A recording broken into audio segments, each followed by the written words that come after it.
Here's how to make watermark in Photoshop. First of all, we have to create a custom watermark and then we will save the watermark as a pattern. So go to your Photoshop, click on File, click on New, and width give here 500 pixel, height 500 pixel, resolution 300 pixel, and background content select transparent and create the project.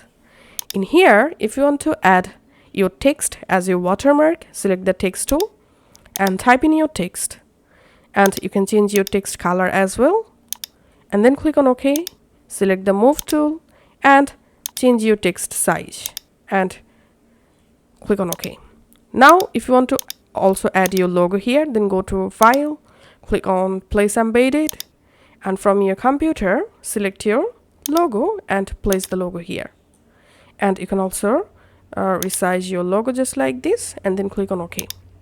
After that, I'm putting the logo under the text layer, and here I'm selecting the logo layer and opacity give 25% and go to overlay and go to blending and select here overlay. Select the text layer and give opacity 25% and click on this blending mode, select overlay. After that, click on edit and here click on define pattern, rename the pattern watermark and click on OK.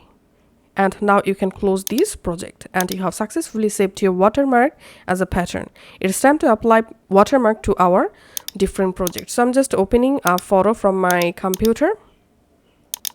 And to apply watermark to this photo, select the layer and click on this icon, click on pattern, click on this pattern drop down and select the watermark that you just created.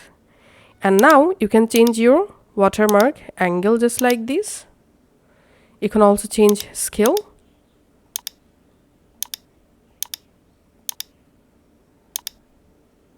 And then click on OK. And that's it. Here we can see the watermark successfully applied to this image. Thanks for watching.